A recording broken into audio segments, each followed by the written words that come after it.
네, 감사합니다. 우리 서로 한번 같이 인사할까요? 축복합니다. 사랑합니다. 고맙습니다. 잘 될 줄 믿습니다. 잘 되고 있습니다. 더 잘 됩니다. 아멘.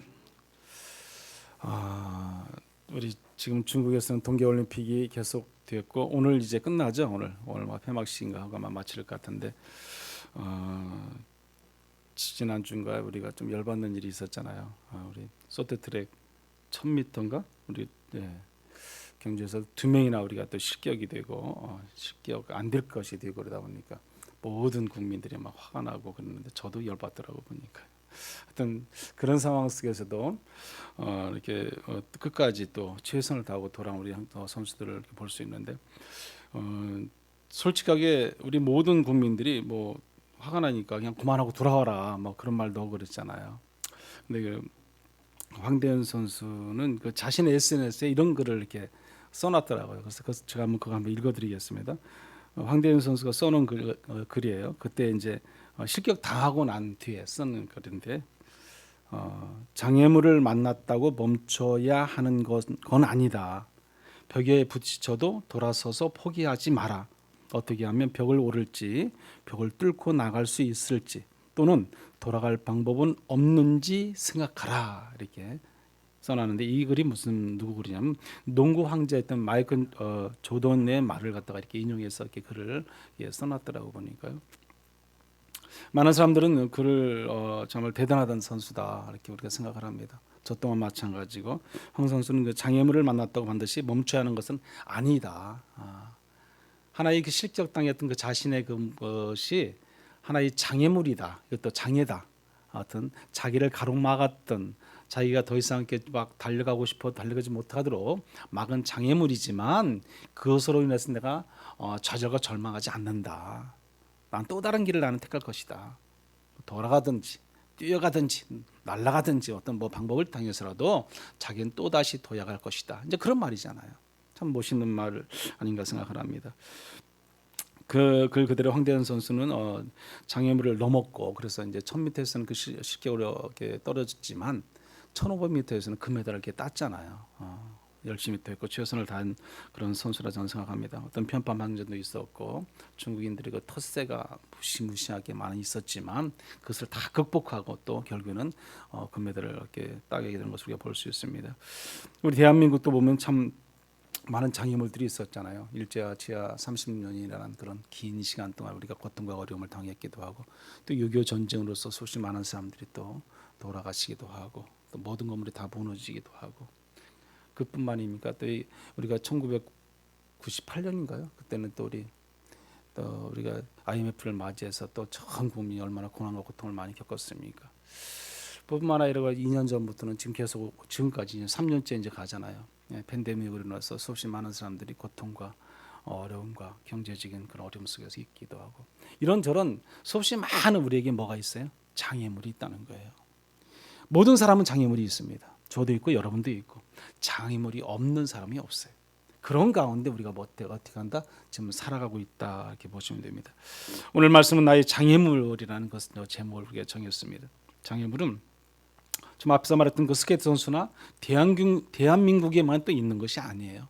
모든 에게 있는데 인생의 한 부분처럼 살아가는 모든 사람들에게 있을 수밖에 없는 게 장애물이에요. 그 장애물을 근데 어떻게 우리가 잘 극복하느냐에 따라서 우리의 삶의 자리가 달라지게 되어 있다는 것입니다. 우리가 신앙생활할 때도 또 마찬가지로 하나님이 일할 때도 마찬가지로 장애물이 있습니다. 그것이 없으면 얼마나 좋겠어요. 그러나 누구든지 다 있습니다. 여러분들이 만난 장애물을 제가 만날 수도 있고 제가 만난 장애물을 또 여러분들이 만날 수도 있고 그런 장애물들이 수없이 많이 우리에게는 앞에 있다는 것을 우리는 알 수 있어야 됩니다. 이 장애물이란 다시 한번 우리가 정리를 해보면 이렇습니다. 우리가 어떤 목표를 향해서 달려가는 데 있어서 방해가 되는 어떤 요소가 뭐가 있다. 그러면 그게 바로 장애물이라는 거예요. 우리가 막 달려가고 싶은데 달려가는 데서 뭘 막고 있는 것이 있다. 요즘 뭐 러시아라는 나라가 우크라이나라는 나라를 또 이렇게 침공하고자 이렇게 전쟁하고 싶어서 막 지금 막 난리잖아요. 그러다 보니까 그막 뭐 10만 대군이 막 한마디로 그 우크라이나를 이렇게 둘러싸고 있는 지금 현 시국에 있지 않습니까? 그러니까 그러면 그 상태에서 우크라이나라는 나라는 그 러시아가 침공하기 진 곳에 뭘 해놓겠어요? 많은 장애물들을 이렇게 설치해 놓을 거라는 거죠. 비비드레스를 통해서 아니면은 뭐 또 여러 가지 많은 뭐를 홀을 파든지 뭐를 또 놓든지 하여튼 해서라도 그들이 쉽게 건너오지 못하게끔 어떤 장애가 되는 것을 그곳에 설치를 할 것이라는 겁니다. 어디든지 마찬가지잖아요. 지난주에 TV에서 이렇게 잠깐 제가 본 거 있는데 그 베트남전 우리 미군과 우리 한국군들이 가서 베트남전에 있었잖아요. 근데 그것에 대해서 이렇게 설명을 하면서 베트콩, 베트남, 그 4.20 뭐 그런 거에 대해 설명을 쭉 이렇게 해주시더라고요. 오늘 교수님이 나왔어요. 그래서 저도 이제 다시 한번 그 베트남전이 있었던 것을 다시 한번 이렇게 들어보니까 아 이렇겠구나, 이랬었구나 하는 걸 저도 깨달았습니다. 다시 한번 우리는 뭣도 모르고 전쟁이 있었지 그렇게만 알고 있었는데 자세히 듣고 보니까 이게 이해가 되더라고 보니까. 근데 그때도 보면은 수없이 많은 그 사람들은요, 그 베트콩이죠. 어떻게 보면 베트콩과 그 싸웠잖아요. 이게 공산주의자들이죠. 사회주의자들과 결국 싸움이었는데 남북으로 갈려진 그 베트남도 남쪽과 북쪽으로 갈려졌어요. 이렇게 호치민이 북쪽을 이렇게 사회주의로서 거기를 다스리고 남쪽은 또 다시 또 민주주의가 다스리는 상황인데 그 남쪽 안에 또 뭐가 있어요? 베트콩이라는 게 있던 거죠. 베트콩은 공산주의잖아요. 그러니까 또 거기서 싸우는 거죠. 그것도 유해하고 또 싸워야 되고 그런 민주주의라는 게 치열한 그런 싸움이 다툼이 있고 그것에 개입된 것이 어디예요? 미국이란 나라고 또 우리 또 한국이란 나라도 거기서 개입돼서 또 싸울 수밖에 없었고 결국에는 뭐 패하고 돌아왔지만 승리하지 못했지만 그것에 싸우는 우리가 패할 수밖에 없었던 이유가 있어요. 이유가 그게 뭐 같아요, 여러분? 장애물이에요, 장애물. 그들은 막 굴을 파고 들어가서 막 여기서 나와서 공격하고 쏙쏙 들어가고 또 저기 나와서 공격하고 쏙 들어가고 그런 장애물들을 수없이 그들은 막 만들어 놨다는 거죠. 근데 그들이 만드는 장애물을 이렇게 그 영상을 통해서 보니까 우리 같은 뭐 큰 사람들 뭐 서양 사람들은 그 장애물에 들어가지도 못해요. 굴에 들어가지도 못한다. 왜 그래? 무슨 말이냐면 조그맣게 만들었으니까. 하면 이 정도로 만들었고 그 사람들은 키도 작고 뭐 몸도 작고 날씬하잖아요. 그러니까 글로 들어가는 거예요. 입구로 들어가서 또 여기로 나오고 그러는데 서양 사람 이 사람들은 이 들어갈 수가 없는 거예요. 너무 좁아서. 그렇게까지 장애물을 만들어서 그들이 싸우니까 이길 수가 없는 거죠. 이길 수가 없는. 결국에는 뭐 우리 모든 사람들이 다시 돌아오고 말았잖아요. 어쨌든 그런 장애물들이 있어요. 그 장애물들로 인해서 우리는 많은 뭐를 당해요? 고난과 고통과 어려움을 당하게 된다는 겁니다. 우리는 그런 현실의 삶 속에서 살아가고 있는 것을 알 수 있습니다. 여러분들은 예전에도 보면 우리가 뭐 초등학교 때도 보면 우리가 뭐 그런 장애물 경기도 막 그러잖아요. 막 넘고 가지고 뭐 한 바퀴 운동회 때 뛰어오고 그런 것들이 하나의 우리 같은 뭐 어떤 재미를 위해서 또 여러 가지 또 많은 경기를 하기도 하는데 그런 장애물이라는 자체는 우리에게 하등에 어떻게 보면요 도움이 되지 않을 수도 있는 거죠. 그러나 또 한편으로는 장애물을 통해서 우리가 또 도움이 될 수도 있는 것입니다. 때로는 고통과 어려움과 환난과 시련이 있을 때 그것을 잘 겪었을 때는 우리가 더 큰 축복이 우리 가운데 있게 된다는 사실이에요. 장애물이 오면 무조건 우리 피하려고만 하는 무조건 우리는 버리려고만 하는 것이 아니라 때로는 그것을 감당할 때도 또 있어야 된다는 거죠. 그럴 때 더 큰 은혜와 축복이 우리 가운데 있게 됨을 여러분들 믿으시기 바랍니다. 여러분 성경에도 보면 수없이 많은 장애물들이 있었어요. 이스라엘 민족들이 430년 애굽에서 있어서 그 종로를 타고 출애굽했을 때 그들이 맞닥뜨린 장애물이 뭐가 있습니까? 가장 먼저 온 것이 홍해라는 그 큰 바다잖아요. 건너가야죠. 뒤에는 애국군대가 쳐들어오는데요. 건너갈 수밖에 없잖아요. 근데 그런 장애가 있었을 때 하나님께서는 그들을 또 구원해 주시지 않습니까? 건너가자마자 얼마 안 되니까 또 아멜렉 전투가 막 치열하게 전쟁이 일어나잖아요. 아무것도 뭐 준비되지 않았는데 그냥 무조건 군대가 정비된 군대가 달려오지 않습니까? 그런 장애물 뿐만 아니라 그 사막 같은 그 광야 한가운데서 물도 없어요.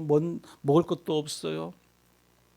아무것도 없는 그곳에 정말 뜨거운 태양 아래 있는 그들에게 닥치는 환난과 장애물들은 얼마나 많습니까? 그러나 하나님께서는 그들을 다 먹이시고 재우시고 입히시고요 마시게 하고 고기까지 주어서 그들을 살게 하시는 것을 볼 수 있습니다. 하나님의 도우심이 아니면 살아갈 수 없는 게 우리 인생의 삶의 자리잖아요.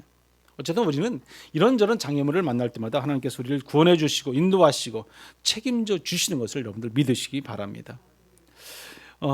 그런 장애들을 생각해 보면서 우리는 오늘 본문의 말씀에서 좀 더 한번 말씀을 묵상하고자 하는데, 첫째는요, 세상에는 근심, 걱정, 염려와 재리의 유혹의 장애물들이 있다는 거예요. 근심, 걱정, 염려, 어떤 재리에 유혹하는 그런 장애물들이 우리에게는 세상에 너무도 많다는 거예요. 마태복음 13장 22절에 보면 이렇게 말씀을 합니다. 우리 같이 한번 읽어보겠습니다. 가시떨기에 뿌려졌다는 것은 말씀을 들으나 세상의 염려와 재물의 유혹에 말씀이 막혀 결실하지 못하는 자요. 아멘. 자, 가시떨기에 뿌려졌다는 것은 말씀을 들었어요. 그러나 세상의 근심, 걱정, 염려 이런 것들로 인해서요 말씀이 막혀버리는 거죠. 성장할 수가 없는 거죠. 우리 주님은 먹고 마시고 입는 것을 염려하지 말라고 말씀했습니다. 근심 걱정 염려하지 말라고 말씀했어요. 성경은 또 이렇게 말합니다. 마태복음 6장 25절에 보면 우리 같이 한번 읽어봅니다. 그러므로 내가 너희에게 이르노니 목숨을 위하여 무엇을 먹을까 무엇을 마실까 몸을 위하여 무엇을 입을까 염려하지 말라. 목숨이 음식보다 중하지 아니하며 몸이 의복보다 중하지 아니하냐. 아멘. 염려함으로 무엇을 먹을까 무엇을 마실까 무엇을 입을까 근심 걱정 염려하지 말라. 분명히 성경은 말씀을 합니다. 먹고 마시고 입혀지는 것은 누가 해주세요? 하나님이 다 해주신다는 거예요. 하물며 들에 있는 풀도 그렇고 공중에 나는 새도 다 하나님이 먹이시고 입히시고 한다지 않습니까? 너희는 왜 그걸 가지고 근심 걱정 염려하느냐 이거 아니겠습니까? 오늘날 우리의 삶의 자리가 늘 보면은 뻔한 것인데 우리는 걱정 근심해요. 뻔한 것을. 마태복음 6장 34절에도 보면 그래서 이렇게 말하잖아요. 그러므로 내일 일을 위하여 염려하지 말라. 내일 일은 내일 염려할 것이요 한낱 괴로움은 그날에 뭐한다? 족하니라. 족하다.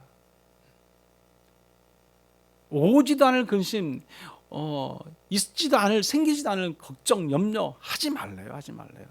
우리는 미리 짐작해서 근심 걱정 염려하잖아요. 미리. 대부분이 보면요, 우리가 근심하는 건 미리 우리가 걱정해서 그런 거예요. 오지도 않아요. 그런 일 있지도 않아요. 설상가상 왔더라도 금방 싹 지나가는 것들이에요. 근데 그런 걸 가지고 너무 우리가 근심하고 걱정하고 염려하지 말라 성경은 말씀하고 있습니다. 성경에 보면 이 물질의 욕심 때문에 넘어지고 시험에 빠진 사람들이 얼마나 많은지 몰라요. 디모데전서 6장 10절에 보면 이렇게 말합니다. 우리 같이 한번 읽어보죠. 돈을 사랑함이 일만 악의 뿌리가 되나니 이것을 탐내는 자들은 미혹을 받아 믿음에서 떠나 많은 근심으로써 자기를 찔렀도다. 아멘. 뭘 사랑해서요? 돈을 사랑하니까. 돈을 귀중히 여기니까. 돈을 소중히 여기니까. 돈만 있으면 다 된다고 생각하기 때문에 그렇습니다. 여러분 돈 사랑하지 마시기 바랍니다. 여러분 아간이라는 사람은 어떻습니까? 그는요 정말 여리고성을 그냥 잘해서 무너뜨렸어요. 그러고 나서 이제 그 조그마한 성, 그 성 하나 무너뜨리는 데 있어서 하나님께서 이스라엘 민족을 패하게 하잖아요. 이유가 뭐예요? 이거? 여러분 그 아간이 탐냈던 것이 무엇이었습니까? 신화산 아름다운 외투 한 벌과 은 200세겔이에요. 무게가 50세겔 되는 금덩이 하나였어요. 그것을 가져다가 숨겨놨어요. 욕심 때문에 남들이 갖지 말자, 가지면 안 된다. 하나님께서 명령하셨지만 보여지는 그 탐욕에 벗어나지 못한 거죠. 결국에는요, 아간은요, 아글골짜기에서 비참하게 돌로 맞아 죽었습니다. 자기 혼자 죽으면 얼마나 좋아요. 온 가족이 다 죽어요. 온 가족이. 비참한 거예요, 여러분. 나 한 사람의 죄로 인해서 온 가족이 다 돌로 맞아 죽었습니다. 그 가족은 무슨 죄가 있어요, 여러분? 여러분, 엘리사의 사원이었던 게하시는 어떤 사람이었습니까? 게하시는 지금 엘리사 같은 선지자가 있으면 그 옆에 있는 사람도요 똑같은 선지자처럼 살아야 돼요. 그런데요, 그 놀라운 기적과 이적과 표적의 역사를 이렇게 보여주고 날마다 나타내고 살아가는 게 선지자 옆에 딱 서 있잖아요. 그럼 얼마나 감사하고 얼마나 또 축복입니까? 그런데 욕심이 끝이 없습니다. 끝이 없어요. 나만 장군을 엘리사 선지자가 낳게 해줬잖아요. 그래서 쓰임 받고 돌아가기 전에 자기가 가져온 선물들 이렇게 내놓으려니까 엘리사 선지자가 다 필요 없다 가져가라고 하잖아요. 받지는 않았어요. 근데 가만히 그러고 가는데 나중에 곰곰이 생각하니까 그 게하시가 사원이 어때요? 너무 아까운 거야. 그러니까 막 달려가서 우리 선지자가 엘리사 선지자가 뭐 이렇게 주세요 좀 달라고 합니다. 그러니까 그러면 더 이렇게 주는 거죠. 그걸 가지고 열심히 오잖아요. 또 숨겨놓잖아요.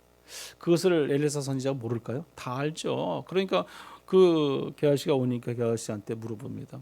너 어디 갔다 이렇게 오냐? 그랬더니 나 아무 데도 안 갔는데요. 계속 여기 있었습니다. 뭘 했어요 지금요? 거짓말을 해요. 거짓말. 욕심이 과하게 되니까 뭐까지 연결되면 거짓말로 연결되는 거죠. 거짓말. 여러분 중요한 거예요. 우리가 삶을 살다 보면 우리가 욕심이 끝없이 이루어지면 그 욕심 가운데 뭐가 이루어진다? 연결되는 것은 거짓말이에요. 거짓말. 여러분 거짓말. 조심해야 돼요. 조심.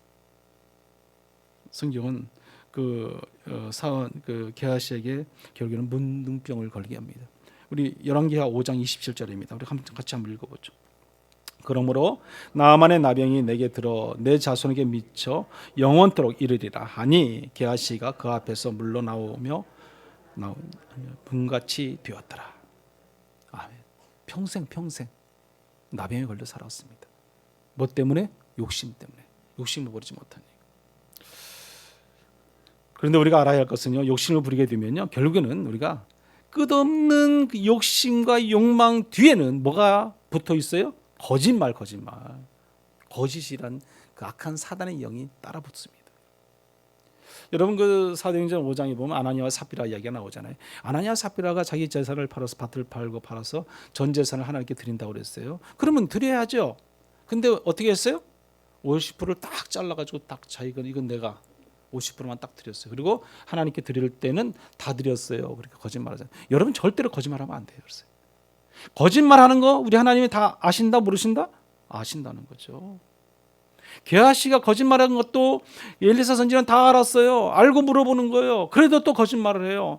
그러니까 징계를 받는 겁니다. 여러분 우리가 거짓말한 거 반드시 징계받게 되어 있어요. 하지 마세요. 거짓말은 하나님이 원하지 않습니다. 베드로가 그 아나니아와 삽비라를 다 어때요? 죽입니다, 여러분. 뭘로 죽어요? 거짓말로. 근데 거짓말 전에 뭐가 있었어요? 욕심. 그게 문제죠, 문제. 아무것도 아닌 것 같은데 욕심 부리니까 거짓말이 되고 거짓말을 하니까 죽게 되는 거예요. 비참한 거지 않습니까? 아간도 마찬가지고요. 아나니아 삽비라도 마찬가지입니다. 결국 거짓말로 다 죽습니다. 야고보서 1장 15절에 뭐라고 말씀합니까? 욕심이 잉태한즉 죄를 낳고 죄가 장성한즉 뭘 낳다? 사망. 여러분 결국 지금 다 죽잖아요. 그 죄로 인해서. 여러분 가룟유다도 마찬가지예요. 그 물질 때는 은 30. 여러분 은 30 그거 얼마나 되겠습니까? 그때 당시 그걸 가지고 예수님 팔아가지고 은 30 뭐 하나라도 뭐 써봤습니까? 사용도 못했어요. 뭐 사 먹지도 못했어요. 그리고 그냥 자기 몸에다가 죽었잖아요. 근데 일말의 양심이 좀 있었던 것 같아요. 그래도 죽었지 않습니까? 여러분 오늘 우리들은 어떻습니까? 아가이나 게하시나 아나니아나 뭐 유다처럼 우리가 하나님 것을 도둑질하지 않았는지, 내가 하나님 보시기에 부끄러움이 없는지 한번 돌아볼 수 있어야 돼. 생각해 볼 수 있어야 돼. 하나님을 믿고 하나님을 의지하는 데 있어서 다른 누군가가 하나님을 믿어야 되는데 그 사람들이 믿지 못하도록 내가 하나님 앞에서 장애물이 되고 있지 않는지 우리는 한번 생각해 볼 수 있어야 된다는 거죠. 그렇지 않습니까? 내가 나로 하여금 주변에 누군가가 하나님을 알아야 돼요. 하나님을 믿어야 되는데 나 때문에 하나님을 못 믿는다. 하나님을 알지 못한다. 그건 큰 우리가 징계받을 것 중에 하나입니다. 여러분 조심해야 됩니다. 우리 또 하나는 보면요, 육체의 정욕과 음행도 우리의 신앙생활에 뭐가 된다? 장애물이 돼요. 장애물. 육체의 정욕과 음행도 우리의 신앙생활 장애물이 됩니다. 정욕이라는 것은 우리의 육체와 영혼까지 뭘 시켜요? 파멸시키는 것이 정욕이에요, 여러분. 그래서 사탄이 어떻게 보면 사용하는 가장 큰 무기가 이 정욕이에요, 정욕. 그래서 사탄 더러운 귀신들은요, 음란을 좋아해요, 음란. 여러분, 사탄 마귀 귀신들은 다 음란을 좋아합니다. 제가 늘 얘기하잖아요. 귀신들이 가장 먼저 쫓는 것이 음란이에요, 여러분. 그리고 귀신들이 얼마나 야한지 몰라요. 야한 말밖에 안 하고요. 그들은 그 안에서 이렇게 살아요. 제가 또 하나 하는 게 뭔가 해서 귀신들은 음란과 욕설, 그런 우리가 하지 않는 것들을 주로 하는 게 귀신들이에요. 그래서 사탄 마귀가 좋아하는 무기 중에 하나지 않습니까? 이 장애물에게 넘어지면요, 우리는 뭐 그냥 어김없이 무너지는 거예요, 여러분. 어김없이. 여러분, 다윗 왕이 그 정욕의 장애물에 무너지니까 하나의 그렇게 열심히 믿음의 왕으로 살았던 그가 옥에 티를 남기지 않습니까? 그러지 않습니까? 여러분, 솔로몬도 뭐 좀 하나님으로부터 지혜를 구했을 때 더 큰 은혜와 축복과 물질의 축복까지 막 부어줬잖아요. 그런데 결국에는 솔로몬도 그 음란의 정욕에 무너지지 않습니까? 남과 북이 분열의 왕국을 만들어 버리잖아요. 어떤 그 우상을 섬기고 이방신을 들여오는데 어떤 기초, 단초가 되잖아요. 누가? 솔로몬이. 자기는 그렇게 살았어요? 죽었어요? 괜찮아요? 그 후손들은 뭐냐? 후손들은요, 막 남과 북이 나눠져 가지고 매일같이 싸우게 되고 또 이웃국과 싸우게 되고 죽고 고통과 시련과 어려움과 환난 속에서 이루 말할 수 없는 고통을 남겨주잖아요. 그게 다 음란으로서 이루어지는 것입니다.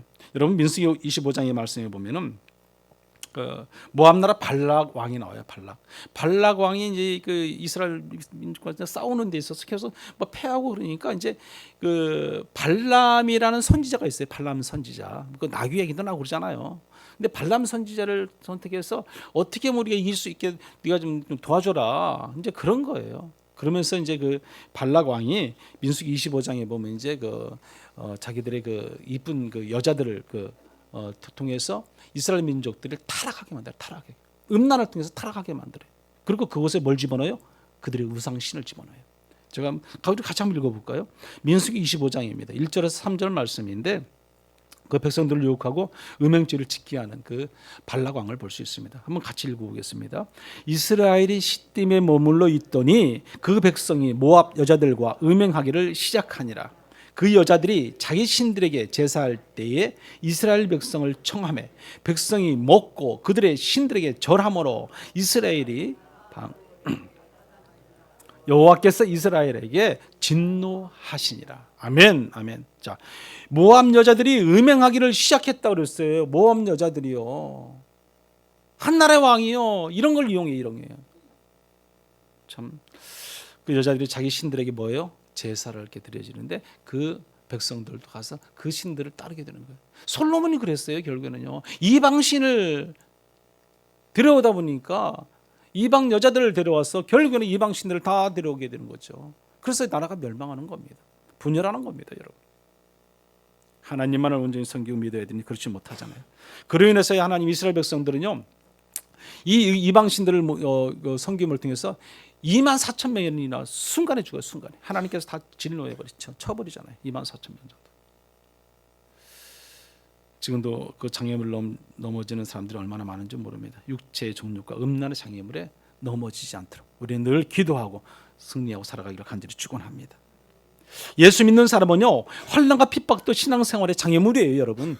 예수 믿는 사람들은요, 제가 그랬잖아요. 예수 믿는 자체가 고난이요, 핍박이요, 환난이라고 말했지 않습니까? 우리가 예수 믿으면 이제는 편안할 거야. 예수 믿으면 우리는 이제 잘 살 거야. 예수 믿으면 이제 우리 사업도 잘 될 것이고 우리 자녀들도 잘 될 것이고 천만에요. 그게 아니라니까, 여러분.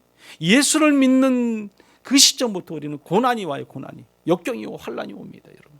그러면 예수를 내가 왜 믿어? 그럴 수 있죠. 사람들은 근데 대부분이 보면은 예수를 믿어서 내가 편안하기를 원해. 오늘날 많은 사람들이 예수를 믿는데 편하게 믿고 싶어요. 편하게 믿고 싶어요. 그래서 영상 예배를 더 추구하는 사람들도 많아요. 제가 말씀드렸잖아요.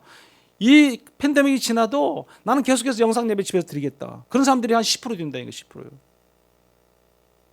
심각한 겁니다. 심각한 거. 우리가 하나님을 믿어도 제대로 믿어야 할 줄 믿습니다. 성경은요, 오히려 핍박하는 자를 위해서 뭐 하라고 하냐면 기도하라.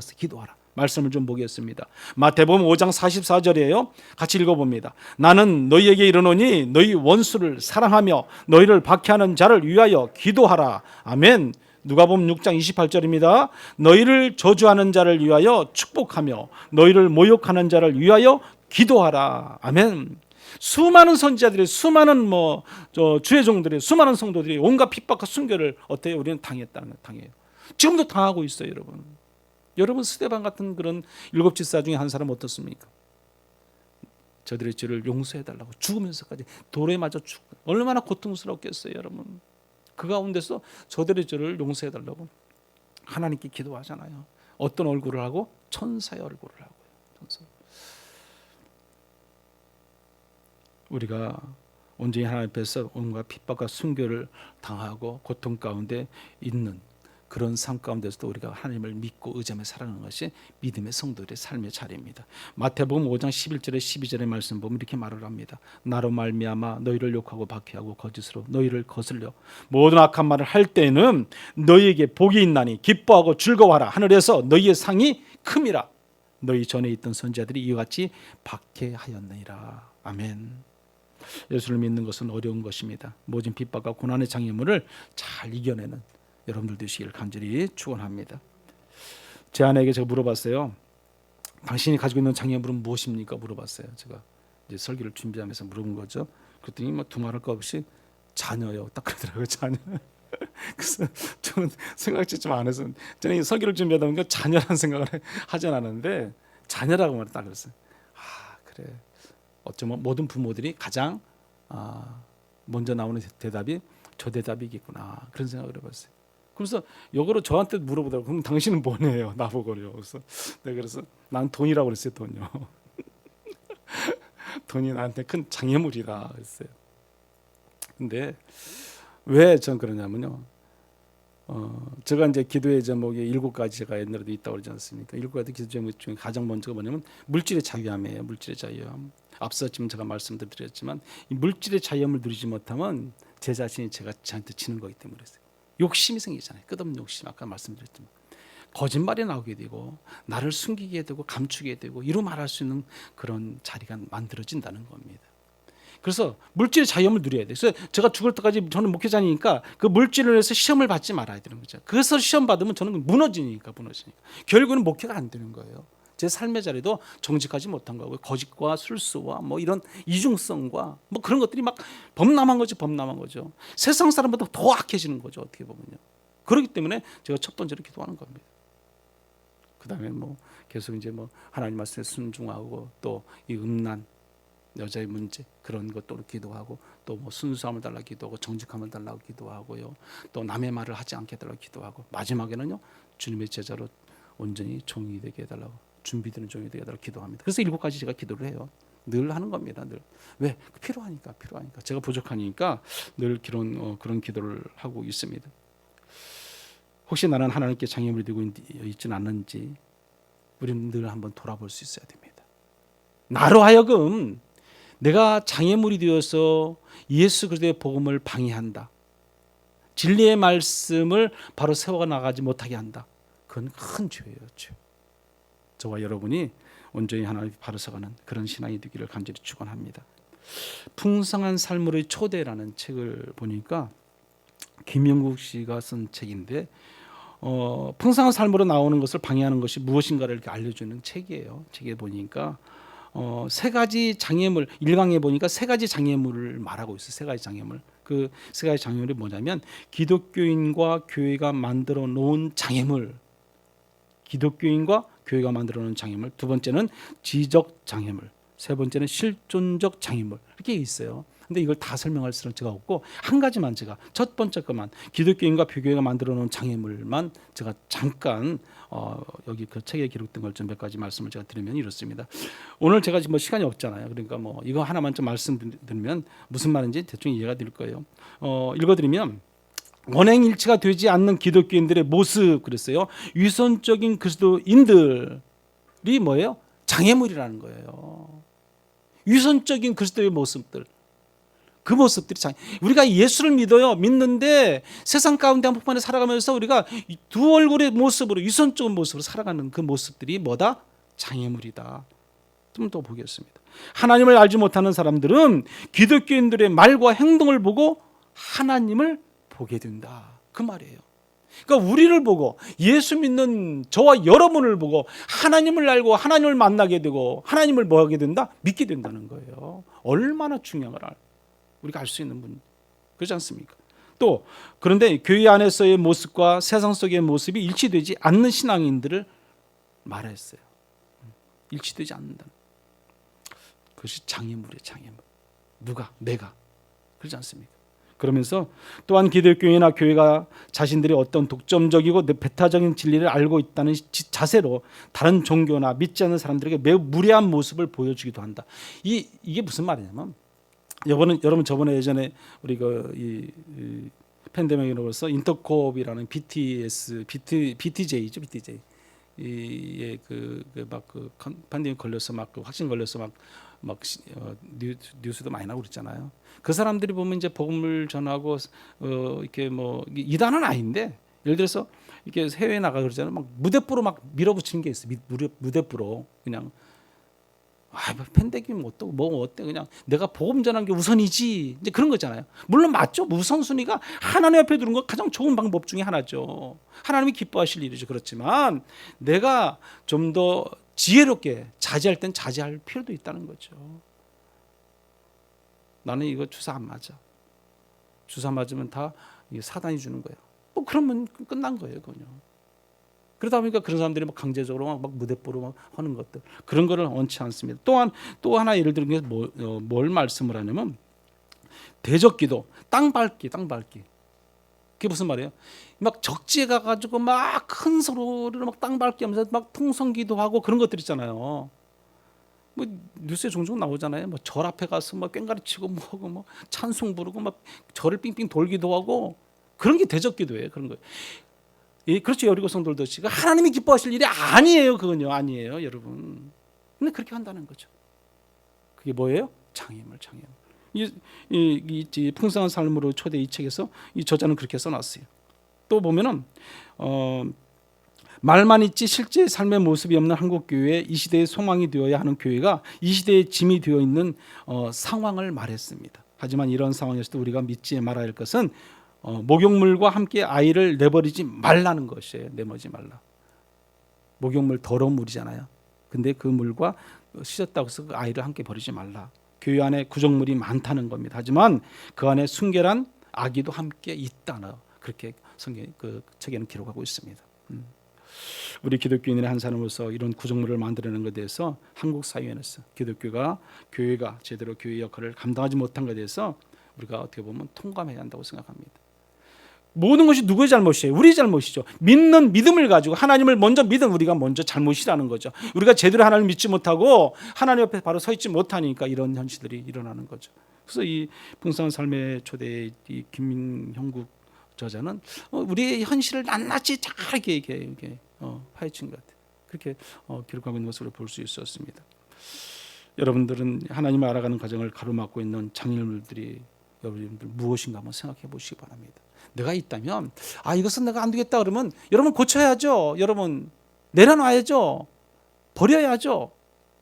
그걸 가지고 있음으로써 또 누군가에게 피해가 된다면은 버려야 돼요. 과감하게 버려야 돼요, 여러분.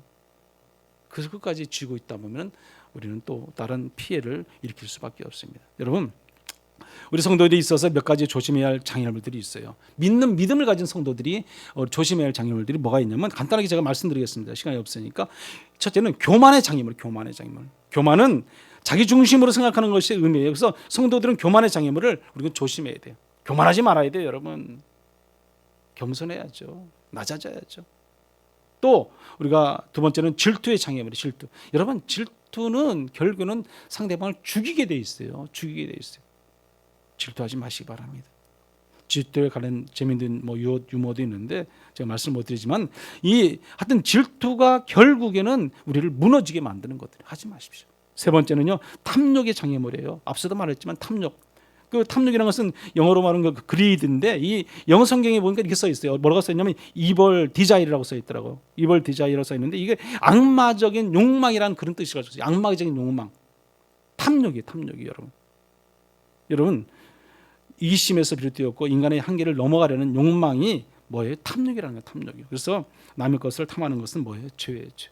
이것도 그래서 우리가 십계명에 나오잖아요. 십계명이에요. 얼마나 악하고 나쁜 것이면 십계명에 나오겠습니까? 게으름의 그 장애물도 있습니다.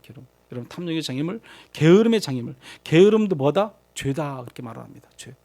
왜 그러면 게으름은 하나님과 의사소통이 단절되기 때문이에요. 그래서 죄라는 거예요. 게으름으로 인해서 우리 가정에서도 그렇고 평화가 깨지고 우리 공동체에서도 깨지게 되고 홀로 살아야 돼. 홀로. 그래서 그런 것도 말씀하고 있습니다. 그래서 잠언서 6장 9절에 보면 게으른 자여 내가 어느 때까지 누워 있겠느냐, 내가 어느 때에 잠이 깨어 일어나겠느냐, 좀 더 자자, 좀 더 졸자, 손을 모으고 좀 더 누워 있자 하면 내 빈궁이 강도같이 오며 내 궁핍이 군사같이 이르리라. 아멘. 이렇게 말합니다. 그리고 정말 가장 중요한 것은 뭐예요? 사단의 장애물, 사단의 장애물. 우리가 늘 영적 싸움을 하잖아요, 여러분. 영적 싸움은 끊임없이 우리는 이루어지게 있습니다. 왜? 사단이 우리를 방해하기 때문에 그렇습니다. 가장 큰 장애물이에요. 그 사단의 장애물을 우리는 넘어야 돼. 넘어야 돼. 넘지 못하면 우리는 늘 뭐예요? 질질 끌려다닐 수밖에 없어요.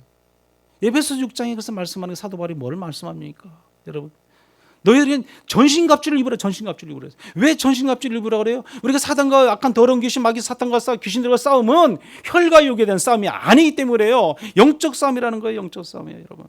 공중 권세자, 어둠의 세력, 그 자들과 싸움에서는 우리가 혈과 육에 대한 싸움이 아니다. 그렇지 않습니까? 어떻게든지 우리는 영적 싸움의 승리자가 되려면 그래서 전신갑주를 입으라고 말씀을 하는 겁니다. 우리를 넘어뜨리고 무너뜨리는 장애물, 사단, 마귀 가장 큰 장애물이에요. 가장 큰 장애물. 우리가 영적으로 깨어있지 않고 말씀으로 묵상되지 아니하고요, 우리가 기도하지 아니하면은, 찬송하지 아니하면은 우리는 언제든지 사단, 마귀에게 유혹되고 넘어갈 수밖에 없다는 겁니다. 가장 큰 장애물입니다. 늘 그리스도 우리는 하나님을 경외하는 신앙, 하나님 말씀으로 묵상되어지고 기도를 끊임없이 우리가 기도권을 놓지 않는 그런 성도의 삶이 되어야 할 줄 믿습니다. 결론적으로 우리는 수없이 많은 장애물들이 있어요. 그 장애물들이 닥쳐 있을 때 극복할 수 있는 방법은 여러 가지가 있지만 간단하게 한 3가지 말씀드리면요, 우리는 정면 승부를 해야 돼요. 정면 승부. 부딪혀 싸워 이겨야 돼요. 뭘로 부딪혀 싸워 이겨요? 기도로요. 기도해야죠. 기도하면 하나님이 이기게 해주십니다. 또 하나는요, 돌아가는 것이에요. 이 정 안 된다 그러면 돌아가야죠. 우리가 물길도 가다 보면 물길을 앞에 장애물이 있으면 물길은 반드시 돌아가게 되어 있습니다. 그래서 계속 내려가게 되어 있어요. 우리도 마찬가지. 이것은 아니다 그러면 살짝 돌아가는 것도 지혜죠, 지혜. 그게 은혜죠, 은혜. 또 하나 마지막으로는요, 주님께 모든 걸 맡기는 겁니다. 다른 거 없어요, 여러분. 맡겨야 돼요. 맡기면 하나님이 다 해결해 주십니다. 주님은 너희 길을 여호와께 맡기라고 해서 그리하면 모든 것을 이루어 주시겠다고 말씀했어요. 주님은요, 시편 30편에 말씀합니다. 여러분, 맡겨보세요. 맡겨보면 하나님께서 다 책임져 주십니다. 어떤 고난과 어떤 환난도 다 이기게 해주시고 인도해 주시는 그 하나님을 여러분들 우리는 만날 수 있습니다. 로버트 그린이라는 사람은 오늘의 법칙에서 이렇게 말을 합니다. 장애물은 나를 위해 세워진 것이다 했어요. 장애물은 남을 위해 세워진 것이 아니다는 거예요. 누구를 위해서? 나를 위해 세워진 것이다. 그래서 보면은 당신의 길에 놓인 장애물 중 하나를 오늘 직시하라. 그 장애물을 부숴도 좋고 넘어가도 좋고 돌아갈 방법을 찾아도 좋다. 도망치지만 말라. 그 장애물은 당신을 위해서 세워진 것이니까. 이렇게 말을 합니다. 그렇습니다. 우리는 누구나 장애물이 있습니다. 모든 사람들이 장애물을 부딪히지만 성공한 사람들은 장애물을 자신들이 선택한 목표에서 더 높이 올라갈 수 있는 하나의 단계가 되는 거예요. 단계. 그래서 그 장애물을 넘어가야 되는 거죠. 이겨야 되는 거죠. 승리해야 되는 거죠. 장애물이 물려왔어요. 이거 어떻게 나 몰라. 무너져요. 그건 안 되는 거죠. 이겨야죠. 극복해야죠. 우리 인생과 사명의 길에서 장애물을 만나게 됩니다. 그러나 그 장애물을 넘는 은혜와 능력은 우리 하나님이 주시는 거예요. 하나님께 전적으로 우리가 신뢰하고 믿고 의지하며 하나님께 맡길 때 우리 하나님은 모든 장애물을 극복할 수 있도록 인도해 주실 줄 믿습니다. 하나님을 열심히 믿는 사람들에게는 더욱더 큰 장애물이 있습니다. 그러나 그 장애물을 겪고 이기고 넘어가면 뭐가 있어요? 더 큰 하나님의 축복이 있는 줄 믿습니다. 사랑하는 성도 여러분, 장애물이 있다고 낙심과 좌절과 절망하지 마시고 끝까지 우리가 견디고 싸워 이김으로 인해서 그 장애물을 이겼을 때 상급의 면류, 정말 우리의 생명의 면류관, 황금의 면류관을 받을 수 있는 저와 여러분들 되시기를 간절히 축원합니다. 거룩하신 하나님, 은혜를 진심으로 감사합니다. 하나님을 믿고 의지하며 살아감에 있어서 우리는 큰 장애물들이 우리의 삶의 자리 앞에 놓여 있는 줄 압니다. 우리는 그 모든 장애물을 극복할 수 있는 온전한 신앙, 온전한 믿음, 능력을 저희들에게 허락하여 주시옵소서. 우리 신앙생활을 할 때, 하나님의 일을 할 때에도 수없이 많은 장애물들을 만나게 됩니다. 그 모든 장애물을 다 극복할 수 있는 담대함을 주시고 믿음을 주시고 능력을 허락하여 주시옵소서. 장애물로 인해서 우리가 시험 들지 않게 하여 주시기를 바랍니다. 사단의 유혹에서 자유케 하여 주시고 하나님이 원치 않는 모든 장애물들을 그래서 이겨 승리할 수 있는 그런 믿음의 성도들 다 될 수 있도록 인도하여 주시옵소서. 예수님의 이름으로 기도드리옵나이다. 아멘. 찬송가 50장 우리 같이 보시도록 하겠습니다.